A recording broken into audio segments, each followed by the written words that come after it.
പോഷന്മാർ 2025 ഭാഗമായി കൊണ്ട് തന്നെ നമ്മൾ ഒരുപാട് പ്രവർത്തനങ്ങൾ ദിവസവും ചെയ്തുകൊണ്ടിരിക്കുകയാണ്. ഇതെല്ലാം തന്നെ പോഷൻ മിഷൻ്റെ ഉദ്ദേശ ലക്ഷ്യങ്ങളിൽപ്പെട്ട തീമുകളെ ആസ്പദമാക്കിക്കൊണ്ടാണ് നമ്മൾ എല്ലാ ദിവസങ്ങളിലും വിവിധ പ്രവർത്തനങ്ങൾ നടത്തുന്നത്. അതിൽ മെൻ സ്ട്രീമിംഗ് വരുന്നുണ്ട്, കൺവർജൻ്റ് ആക്ഷൻ വരുന്നുണ്ട്, ECC വരുന്നുണ്ട്, IYCF വരുന്നുണ്ട്, ഒബീസിറ്റി വരുന്നുണ്ട്. ഇതെല്ലാം തീമുകളാണ്. ഈ തീമുകളെയൊക്കെ അടിസ്ഥാനപ്പെടുത്തിക്കൊണ്ട് തന്നെ നമ്മൾ ഓരോ പ്രവർത്തനങ്ങൾ നാളിതുവരെ ചെയ്തു വന്നു.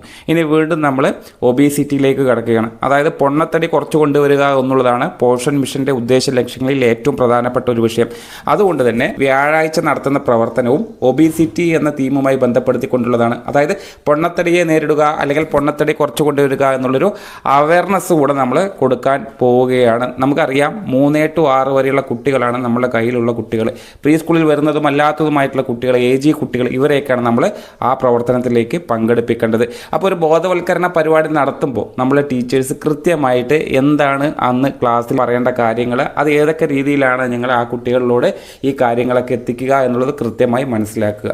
അപ്പോൾ പൊണ്ണത്തടി എന്താണ് എന്നുള്ളത് കൃത്യമായി നമ്മൾ ഒരു ചുരുക്കം പറയുകയാണെങ്കിൽ, ശരീരത്തിൽ അധികമായി വരുന്ന കൊഴുപ്പ്, അതിനെയാണ് നമ്മൾ ഈ ഒബീസിറ്റിക്ക് കാരണമാകുന്ന ഒരു ഭാഗം എന്ന് പറയുന്നത്. ശരീരത്തിൽ അധികമായി വരുന്ന കൊഴുപ്പ് അടിഞ്ഞുകൂടുന്നത് കൊണ്ടാണ് ഈ പൊണ്ണത്തടിയിലേക്ക് വരാനുള്ള സാഹചര്യം എന്നുള്ളത് കൃത്യമായി പറഞ്ഞു കൊടുക്കുക. ഭക്ഷണം കൂടുതൽ കഴിക്കുകയും ശരീരചലനം കുറയുകയും ചെയ്താൽ പൊണ്ണത്തടി വരും. ഇതെല്ലാം തന്നെ ഒരു കാരണമായി മാറുന്നു. അതുകൂടാതെ തന്നെ എണ്ണയിൽ പൊരിച്ചത്, കേക്ക്, ബിസ്ക്കറ്റ്, ഫാസ്റ്റ് ഫുഡ്, ഇതൊക്കെ കൂടുതലായി കഴിക്കുമ്പോഴും പൊണ്ണത്തടിക്ക് കാരണമാവുന്നുണ്ട്. അതേപോലെ തന്നെ ഇന്നത്തെ കാലത്തെ കുട്ടികളുടെ ശ്രദ്ധയിൽപ്പെടുത്താനുള്ള ഒരു പ്രധാനപ്പെട്ട കാര്യം എന്ന് പറയുന്നത് TV, മൊബൈൽ, കമ്പ്യൂട്ടർ മുൻപിൽ അധിക നേരം ചെലവഴിക്കുന്ന സമയം. ഇതൊക്കെ കാരണമാവും. പുറത്ത് കളിക്കാൻ പോകാത്ത സാഹചര്യം ഉണ്ടാകുന്ന സമയം, വെള്ളം കുടിക്കാതെ പാനീയം, അതായത് സോഡ, പാക്കറ്റ്, ജ്യൂസ്, ഇതൊക്കെ കുടിച്ചുകൊണ്ടിരിക്കുമ്പോഴും പൊണ്ണത്തടി കാരണമാവുന്നുണ്ട് എന്നുള്ളതാണ്. ഇത്തരത്തിൽ പൊണ്ണത്തടി വന്നു കഴിഞ്ഞാൽ കുട്ടികൾ നേരിടുന്ന ഏറ്റവും വലിയ പ്രശ്നം എന്ന് പറയുന്നത് വേഗം തളർച്ച വരും, കളിക്കാൻ പ്രയാസം ഉണ്ടാവും, അതേപോലെ പഠനത്തിൽ ശ്രദ്ധ കുറയും, ഭാവിയിൽ രോഗങ്ങൾ വരാനുള്ള സാധ്യത, അതായത് മധുമേഹം, ഹൃദ്രോഗം തുടങ്ങിയിട്ടുള്ള രോഗങ്ങളൊക്കെ വരാനുള്ള സാഹചര്യം കൂടുതലാണ് എന്നുള്ളത് കൂടെ അവരെ അറിയിക്കുക. ഇതൊക്കെയാണ് നമ്മൾ ക്ലാസ്സിൽ പ്രധാനമായിട്ടും പങ്കുവെക്കേണ്ട കാര്യങ്ങൾ എന്ന് പറയുന്നത്. അപ്പോൾ ഒരു ഇൻട്രാക്റ്റീവ് ആയിട്ടുള്ള ഒരു സെഷൻ ആയിരിക്കണം നിങ്ങൾ മുന്നോട്ട് കൊണ്ടുപോകേണ്ടത്. അതായത് കുട്ടികളുമായി ചേർന്നുകൊണ്ട് അവരോടൊപ്പം ഇരുന്ന് നിങ്ങൾ സാധാരണ പ്രീ സ്കൂൾ എഡ്യൂക്കേഷൻ നടത്തുന്ന പോലെ തന്നെയാണ് കുറച്ചുകൂടി നല്ല രീതിയിൽ അവരിലോട്ട് ലിങ്ക് ആയിക്കൊണ്ട് ഈ പ്രവർത്തനങ്ങൾ ചെയ്യുക. ആ സമയത്ത് ടീച്ചർ കുട്ടികളോട് ചോദിക്കാം, നിങ്ങൾക്ക് ഏറ്റവും ഇഷ്ടമുള്ള ഭക്ഷണം ഏതാണ് എന്നുള്ള ചോദ്യം നിങ്ങൾക്ക് ആവർത്തിക്കാവുന്നതാണ്. അതേപോലെ തന്നെ ഭക്ഷണം കഴിക്കുന്നത് എന്തിനാണ് എന്നുള്ളത് കൃത്യമായി ചോദിക്കുക. ഒപ്പം തന്നെ അതിൻ്റെ സന്ദേശം കൂടി നിങ്ങൾക്ക് പറഞ്ഞു കൊടുക്കുക. ഭക്ഷണം ശരീരത്തിന് ശക്തി, അതേപോലെ വളർച്ച, ആരോഗ്യം എല്ലാം നമുക്ക് നൽകുന്നത് കൊണ്ടാണ് നമ്മൾ ഈ ഭക്ഷണങ്ങൾ കഴിക്കുന്നത് എന്നുള്ള ഉത്തരവ് നിങ്ങൾ അവിടെ തന്നെ കൊടുക്കുക. അതേപോലെ തന്നെ എന്തൊക്കെയാണ് നല്ല ഭക്ഷണങ്ങൾ, അല്ലെങ്കിൽ കുറച്ച് മാത്രം കഴിക്കേണ്ട ഭക്ഷണങ്ങൾ ഏതൊക്കെയാണ് എന്നുള്ളത് കൂടെ നിങ്ങൾ പറഞ്ഞു വയ്ക്കുക. അപ്പോൾ കൂടുതലായി കഴിക്കേണ്ടവ ഏതൊക്കെയാണ്? പച്ചക്കറികൾ, അതിൽ ചീര, ക്യാരറ്റ്, വെള്ളരിക്ക, ഒപ്പം തന്നെ പഴങ്ങൾ, മാമ്പഴം, വാഴപ്പഴം, സീതപ്പഴം, അതുപോലെ പയർവർഗ്ഗങ്ങൾ, പയറായിക്കോട്ടെ, കടല, വഴുതന, പാല്, തൈര്, മീൻ, മുട്ട, ചിക്കൻ, ഇത്തരം കാര്യങ്ങളൊക്കെ തന്നെയാണ് നമുക്ക് കൂടുതലായിട്ട് നമ്മളുടെ വിഭവത്തിൽ ഉൾപ്പെടുത്തേണ്ടതും കഴിക്കേണ്ടതും. എന്നാൽ കുറച്ച് മാത്രം കഴിക്കേണ്ട ഭക്ഷ്യധാനങ്ങൾ എന്തൊക്കെയാണ്? എണ്ണയിൽ പൊരിച്ചത് വളരെ കുറച്ച് കൊണ്ടുവരിക, അധികം മധുരമുള്ള ഭക്ഷണം, ഇതൊന്നും കുട്ടികളെ ഒഴിവാക്കാൻ പാടില്ലാത്ത കാര്യങ്ങളാണല്ലോ അവർക്ക്. അതുകൊണ്ടാണ് കുറച്ച് മാത്രം കഴിക്കുക എന്നുള്ള ഒരു ഹെഡ്ലൈനിൽ നമ്മളിത് കൊണ്ടുവരുന്നത്. അധികം മധുരമുള്ള ഭക്ഷണം, അതായത് ലഡു, കേക്ക്, ബിസ്ക്കറ്റ്, ഇതൊക്കെ കുറച്ച് മാത്രം കഴിക്കുക എന്നുള്ളത് കൂടെ നിങ്ങൾ പറഞ്ഞു വയ്ക്കുക. അതേപോലെ തന്നെ പൊണ്ണത്തടി വരാതിരിക്കാനുള്ള മാർഗങ്ങൾ എന്തൊക്കെയാണ് എന്നുള്ളത് നമ്മൾ അവരിലേക്ക് എത്തിക്കുക. അതായത് ചുറുചുറുക്കായി കളിക്കുക, ദിവസവും കുറഞ്ഞത് 1 മണിക്കൂർ പുറത്ത് പോയി കുട്ടികളെ കളിക്കാൻ പ്രേരിപ്പിക്കുക. അതേപോലെ TV, മൊബൈൽ ഒരുപാട് സമയം ഇന്ന് നോക്കുന്നുണ്ട് കുട്ടികൾ. അതൊക്കെ തന്നെ പ്രത്യേകിച്ച് ഭക്ഷണം കഴിക്കുമ്പോഴായിരിക്കും ഈ സ്ക്രീനൊക്കെ നോക്കിക്കൊണ്ടിരിക്കുക. അതെല്ലാം പൂർണ്ണമായിട്ടും ഒഴിവാക്കുന്ന രീതിയിലുള്ള കാര്യങ്ങൾ അവരോട് പറഞ്ഞു കൊടുക്കുക. വെള്ളം ധാരാളം കുടിക്കുക, വെള്ളം ധാരാളം കുടിക്കാനുള്ള ഒരു നിർദ്ദേശം കൊടുക്കണം. ഒരേ സമയം ഭക്ഷണം കഴിക്കുക, അതായത് ഇടയ്ക്കിടയ്ക്ക് നമ്മൾ ഭക്ഷണം കഴിക്കുക, പക്ഷേ ജങ്ക് ഫുഡുകളൊക്കെ പൂർണ്ണമായിട്ടും ഒഴിവാക്കുക എന്നുള്ളതാണ്. ഒപ്പം തന്നെ കുട്ടികൾക്ക് ഏറ്റവും പ്രധാനപ്പെട്ട ഒരു കാര്യമാണ് കളി എന്ന് പറയുന്നത്. ഓരോ ആക്ടിവിറ്റികളിലൂടെ കളിച്ചുകൊണ്ടിരിക്കുക, ഓരോ ആക്ടിവിറ്റികൾ അവർ ചെയ്തുകൊണ്ടേയിരിക്കണം. അതായത് കളിച്ചുകൊണ്ടേയിരിക്കുക. കളിക്കാനുള്ള സ്വാതന്ത്ര്യം എന്ന് നമ്മളെ കുട്ടികൾക്കുണ്ട്. അത് പൂർണ്ണമായിട്ട് വിനിയോഗിക്കുന്നതിന് വേണ്ടി ഫോണിൽ നിന്നും തലയെടുത്തുകൊണ്ട് അവർ ബാക്കിയുള്ള പ്രവർത്തനങ്ങൾ ഓടിച്ചാടി കളിക്കുന്നതിന് വേണ്ടിയിട്ടുള്ള നിർദ്ദേശങ്ങൾ നമ്മൾ കൊടുക്കുക എന്നുള്ളതാണ്. അപ്പോൾ നല്ല ഭക്ഷണവും മോശ ഭക്ഷണവും എന്താണ് എന്നുള്ളത് നിങ്ങൾ നിങ്ങൾ കൃത്യമായിട്ട് ഓരോ പിക്ചർ കാർഡ് സഹിതം, നമ്മളുടെ അംഗൻവാടികളിലൊക്കെ പിക്ചർ കാർഡ് ഉണ്ടാവും, അത് സഹിതം നിങ്ങൾക്ക് അവർ ഇൻട്രാക്റ്റീവായിട്ട് കാണിച്ചു കൊടുക്കാൻ സാധിക്കും. അതായത് ചിത്രങ്ങൾ കാണിച്ചിട്ട് കുട്ടികളെ ഇത് കഴിക്കാം അല്ലെങ്കിൽ കുറച്ച് മാത്രം ഇത് കഴിച്ചാൽ മതി എന്ന് നിങ്ങൾക്ക് പിക്ചർ കാർഡ് സഹിതം നമ്മുടെ പ്രീ സ്കൂൾ കുട്ടികൾക്ക് ഇതെല്ലാം കാണിച്ചു കൊടുക്കാൻ കഴിയും. അതേപോലെ തന്നെ ഞാൻ എൻ്റെ വീട്ടിൽ ദിവസവും കഴിക്കുന്ന ഭക്ഷണം ഇതാണ്, ഇതുകൊണ്ടാണ് നമ്മുടെ ടീച്ചറുടെ ആരോഗ്യം ഇങ്ങനെ എന്നുള്ള രീതിയിലൊക്കെ കുട്ടികളോട് കൂടുതൽ ഇൻട്രാക്റ്റീവ് ആവാൻ നിങ്ങൾക്ക് സാധിക്കുമെന്നുള്ളതാണ്. ഇതൊക്കെയാണ് നിങ്ങൾ പ്രത്യേകിച്ച് നിങ്ങൾ കുട്ടികളുമായിട്ട് ഇന്നത്തെ വിഷയത്തെ ആസ്പദമാക്കിക്കൊണ്ട് ഒരു ബോധവൽക്കരണ പരിപാടി നടത്തേണ്ടത്. അപ്പോൾ ഇതിൽ പ്രത്യേകിച്ച് കുട്ടികൾക്കുള്ള നല്ല ഭക്ഷണങ്ങൾ എന്തൊക്കെയാണെന്ന് ആവർത്തിച്ച് കൊടുക്കുക. പച്ചക്കറികൾ, അതേപോലെ ചീര, ക്യാരറ്റ്, വെള്ളരിക്ക, പഴങ്ങളാണെങ്കിൽ മാമ്പഴം, വാഴപ്പഴം, ആപ്പിള്, പയർവർഗ്ഗങ്ങളാണെങ്കിൽ കടല, പയർ, വഴുതന, പാൽ ഉൽപ്പന്നങ്ങളാണെങ്കിൽ പാല്, തൈര്, പനീർ, പ്രോട്ടീൻ അടങ്ങിയിട്ടുള്ള ഭക്ഷണമാണെങ്കിൽ മുട്ട, മീൻ, ചിക്കൻ, ചെറുതായി വേവിച്ച ചിക്കൻ, അങ്ങനെയൊക്കെ കൃത്യമായി പറഞ്ഞു കൊടുക്കുക. ധാന്യങ്ങൾ, അരി, ഗോതമ്പ്, റാഗി, ചോറ്, ഇടിയപ്പം, അങ്ങനെയുള്ള കാര്യങ്ങളാണ് നമ്മൾ നല്ല ഭക്ഷണമായിട്ട് അവർക്ക് പറഞ്ഞു കൊടുക്കേണ്ടത്. അതേപോലെ തന്നെയാണ് കുട്ടികൾക്ക് ആരോഗ്യകരമായിട്ടുള്ള ശീലങ്ങൾ വളർത്തുന്നതിന് വേണ്ടിയിട്ട് ദിവസവും സമയം പാലിച്ച് ഭക്ഷണം കഴിക്കാനുള്ള നിർദ്ദേശം കൊടുക്കുക. വെള്ളം മതിയാവും വിധം കുടിക്കുക. പുറത്ത് കളിച്ച് ശരീരം ചലിപ്പിക്കുക. ജങ്ക് ഫുഡ് എന്ന് പറയുന്നത് പൂർണ്ണമായിട്ടും ഒഴിവാക്കാനുള്ള നിർദ്ദേശമാണ് നമ്മൾ കൊടുക്കേണ്ടത്. അപ്പോൾ ഇത്തരത്തിലുള്ള കാര്യങ്ങളൊക്കെ നമ്മളെ കുട്ടികളെ ശ്രദ്ധിച്ചു കഴിഞ്ഞാൽ, നമ്മളുടെ ഭക്ഷണ രീതി നന്നായി കഴിഞ്ഞാൽ നമുക്ക് എന്ത് കിട്ടും? ശക്തി കിട്ടും, രോഗം വരില്ല, പഠിക്കാനും കളിക്കാനുമുള്ള ഉത്സാഹം കൂടും എന്നുള്ളതൊക്കെ നമ്മൾ എന്ത് ചെയ്യുക? അവരിലേക്ക് എത്തിക്കുക എന്നുള്ളതാണ്. ഇതാണ് വളരെ പ്രധാനപ്പെട്ട ഒരു പ്രവർത്തനമായിട്ട് ഒരു ബോധവൽക്കരണ പരിപാടി നടത്തുമ്പോൾ ടീച്ചറുടെ ക്ലാസ്സിൽ ഇതൊക്കെ ഉൾപ്പെടുത്തുക.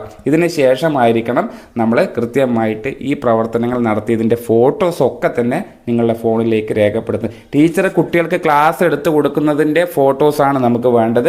അതിനുശേഷം കുട്ടികൾ സംശയം ചോദിക്കാൻ വരുന്ന രീതിയിലുള്ള ഫോട്ടോസ്, കുട്ടികളുടെ ആക്ടിവിറ്റികളുടെ ഫോട്ടോസ്, അങ്ങനെ 4-5 ഫോട്ടോ എടുത്ത് നിങ്ങളുടെ ഫോണിലേക്ക് സേവ് ചെയ്തതിന് ശേഷം അതൊക്കെ കൃത്യമായി നമ്മളുടെ ജനാന്തോളൻ ഡാഷ്ബോർഡിലേക്ക് നമ്മളുടെ ആ ഡേറ്റിൽ കൃത്യമായി ഡേറ്റ് രേഖപ്പെടുത്തി പറയുന്ന തീമിലും ആക്ടിവിറ്റിയും സെലക്ട് ചെയ്ത് നിങ്ങളുടെ പ്രവർത്തനം ഫോട്ടോ സഹിതം അപ്ലോഡ് ചെയ്ത് നിർബന്ധമായിട്ടും വിടേണ്ടതുണ്ട്. അത് മറക്കാതെ നമ്മൾ ചെയ്ത പ്രവർത്തനം എന്താണോ അതെല്ലാം ഇതിനകത്തേക്ക് തന്നെ നിങ്ങൾ രേഖപ്പെടുത്തണം. അപ്പോൾ ഈ കാര്യങ്ങളൊക്കെ ശ്രദ്ധിക്കുക. ഇനി നിങ്ങൾ ഇതെങ്ങനെയാണ് ജനാന്തോളൻ ഡാഷ്ബോർഡിലേക്ക് രേഖപ്പെടുത്തേണ്ടത്, അതിൻ്റെ തീം എന്താണ്, ആക്ടിവിറ്റി എന്താണ് എന്നുള്ളത് തുടർന്ന് കാണുക. Thank you. നിങ്ങൾക്ക് അനുവദിച്ച് തന്നിട്ടുള്ള യൂസർ നെയിമും പാസ്വേഡും നിങ്ങൾ കൃത്യമായി തന്നെ രേഖപ്പെടുത്തുക. അതിനുശേഷം ലോഗിൻ എന്ന് കാണുന്ന ഈ ഭാഗം ക്ലിക്ക് ചെയ്യുക. അപ്പോൾ നിങ്ങൾക്ക് ഒരു ആക്ടിവിറ്റി പാർട്ടിസിപ്പേഷൻ ഫോം വരും. ഈ ഭാഗത്താണ് നിങ്ങൾ ഇന്ന് നടത്തിയ പ്രവർത്തനത്തിൻ്റെ ഭാഗമായിട്ട് ആക്ടിവിറ്റികൾ രേഖപ്പെടുത്തേണ്ടത്. അപ്പോൾ അതിന് നമുക്ക് ഗ്രൂപ്പ് ഒന്നും ചെയ്യാനില്ല, പോർഷന്മാർ തന്നെയാണ്. തീം എന്ന് കാണുന്ന ഭാഗം ജസ്റ്റ് ഒന്ന് ക്ലിക്ക് ചെയ്തിട്ട് അവിടെ നമ്മൾ ഈ 6 തീമുകളിൽ നിന്നും ഇന്ന് നമ്മൾ സെലക്ട് ചെയ്തിട്ടുള്ളത് അഡ്രസ്സിങ് ഒബീസിറ്റിയാണ്, അതായത് പൊണ്ണത്തടിയുമായി ബന്ധപ്പെട്ടിട്ടുള്ള പ്രവർത്തനമാണ്. അത് ക്ലിക്ക് ചെയ്തതിന് ശേഷം ഓർഗനൈസറാണ്, അത് നമ്മൾ തന്നെയാണ്. അതിനുശേഷം ലെവൽ എന്ന് കാണുന്ന ഈ ബ്ലോക്ക് എന്ന് കാണും, അത് മാറ്റി ക്ലിക്ക് ചെയ്തിട്ട് AWC എന്ന് സെലക്ട് ചെയ്യണം. ഒരു കാരണവശാലും ബ്ലോക്കിലോട്ട് നിങ്ങൾ സെലക്ട് ചെയ്ത് രേഖപ്പെടുത്താൻ പാടുള്ളതല്ല. അത് ബ്ലോക്ക് തലത്തിൽ നടത്തിയ പ്രവർത്തനം മാർക്ക് ചെയ്യുന്നതിന് വേണ്ടിയിട്ടുള്ളതാണ്. അപ്പോൾ ലെവൽ മാറ്റി AWC ആക്കി. അപ്പോൾ തൊട്ട് താഴെ AWC എന്ന് കാണുന്ന ഭാഗം വരും. ഈ ഭാഗത്ത് സെലക്ട് AWC എന്ന് കാണുന്ന ഭാഗം ക്ലിക്ക് ചെയ്ത് കഴിഞ്ഞാൽ നിങ്ങളുടെ സെൻറ്റർ ഈ ഭാഗത്ത് നിന്ന് ക്ലിക്ക് ചെയ്തെടുക്കണം.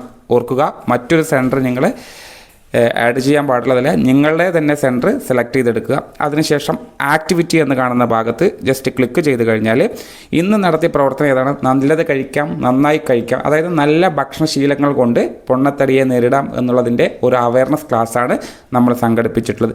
അതുകൊണ്ട് തന്നെ അതുമായി ബന്ധപ്പെട്ടിട്ടുള്ള നമുക്ക് ഈ തീം നമുക്ക് ഈ ആക്ടിവിറ്റി സെലക്ട് ചെയ്തെടുക്കുക. Awareness session on healthy eating habits and healthy food എന്ന് കാണുന്ന ഈ ഭാഗമാണ് നമ്മളിവിടെ ആക്ടിവിറ്റി ആയിട്ട് സെലക്ട് ചെയ്തെടുക്കേണ്ടത്.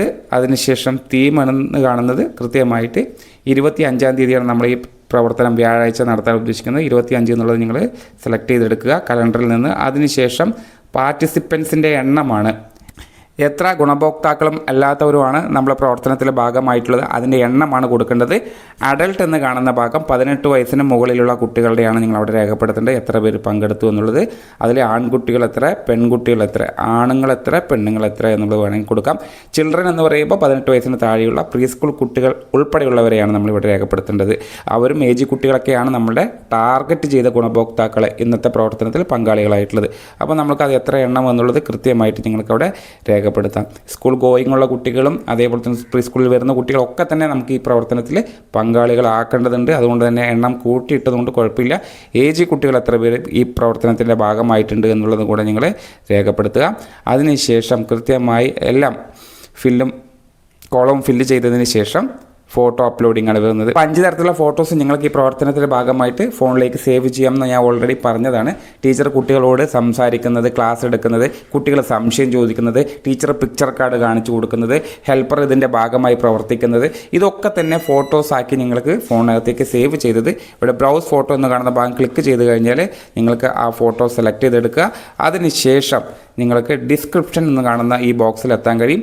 ഇവിടെ നിങ്ങൾക്ക് വേണമെങ്കിൽ അവയർനെസ് സെഷൻ എന്ന് കൊടുക്കാം, അല്ലെങ്കിൽ ഇന്നത്തെ പ്രവർത്തനത്തിൻ്റെ ഭാഗമായിട്ട് ഇന്ന പ്രവർത്തനങ്ങൾ നമ്മൾ അംഗൻവാടി തലത്തിൽ നടത്തി എന്നുള്ളത് മലയാളത്തിൽ വേണമെങ്കിൽ കൊടുക്കാം. പക്ഷേ ഈ ഭാഗത്ത് നിങ്ങൾ ശ്രദ്ധിക്കേണ്ടത് ഇവിടെ കോമ, കുത്ത്, സ്റ്റാർ അങ്ങനെയുള്ള കാര്യങ്ങൾ ഇവിടെ കൊടുക്കാതിരിക്കുക. അങ്ങനെ കൊടുക്കുമ്പോൾ നമുക്ക് ഇവിടെ ഇത്തരത്തിൽ താഴെ നമുക്ക് സബ്മിറ്റ് ആവാത്തൊരു സാഹചര്യം വരും. അപ്പോൾ നിങ്ങൾ ഇത് മാറ്റിയിട്ട് അല്ലെങ്കിൽ നിങ്ങളുടെ സെൻറ്റർ നമ്പർ മാത്രം കൊടുത്താലും വിഷയമില്ല എന്നുള്ളതാണ്. അതിനുശേഷം നിങ്ങൾ ഇവിടെ കാണുന്ന സബ്മിറ്റ് ബട്ടൺ എന്ന് കാണുന്ന ഭാഗത്ത് ക്ലിക്ക് ചെയ്ത് നിങ്ങൾ ഈ പ്രവർത്തനം അവസാനിപ്പിക്കുക. അങ്ങനെ 5 എൻട്രി വരെ നിങ്ങൾക്ക് ഒരു ദിവസത്തെ പ്രവർത്തനം മാർക്ക് ചെയ്യാൻ കഴിയുമെന്നുള്ളതാണ്. അപ്പോൾ ഇതെല്ലാം ചെയ്തതിന് ശേഷം കൃത്യമായി നിങ്ങൾ ആക്ടിവിറ്റി പാർട്ടിസിപ്പേഷൻ ഫോമിൽ ഈ ചെയ്ത കാര്യങ്ങളൊക്കെ രേഖപ്പെട്ടിട്ടുണ്ടോ അല്ലെങ്കിൽ ഇതെല്ലാം വന്നിട്ടുണ്ടോ എന്ന് നിങ്ങൾക്ക് തന്നെ ചെക്ക് ചെയ്യാൻ പറ്റുന്ന സാഹചര്യം ഇപ്പോൾ നിലവിലുണ്ട്. അപ്പോൾ ഈ സബ്മിറ്റ് കൊടുത്തതിന് ശേഷം നിങ്ങൾ എന്ത് ചെയ്യുക, സാധാരണ എത്തുന്ന പോലെ തന്നെ ഈ 3 ഭാഗത്ത് ഈ സാധാരണ ആക്ടിവിറ്റി പാർട്ടിസിപ്പേഷൻ ഫോമിൽ എത്തിക്കഴിഞ്ഞാൽ ഈ 3 ഡോട്ട് ക്ലിക്ക് ചെയ്യുക. ഈ 3 ഡോട്ട് ക്ലിക്ക് ചെയ്ത് കഴിഞ്ഞാൽ ഇവിടെ വ്യൂ ആക്ടിവിറ്റി പാർട്ടിസിപ്പേഷൻ ഡാറ്റ എന്ന് കാണുന്ന ആദ്യത്തെ ഈ ഭാഗത്ത് ക്ലിക്ക് ചെയ്ത് കഴിഞ്ഞിട്ട് നിങ്ങൾ തൊട്ട് താഴെ ഇവിടെ സെക്ടർ ലെവൽ എന്ന് കാണും. ഈ സെക്ടർ ലെവൽ ക്ലിക്ക് ചെയ്ത് അതിൽ AWC എന്നുള്ളത് സെലക്ട് ചെയ്തെടുക്കുക.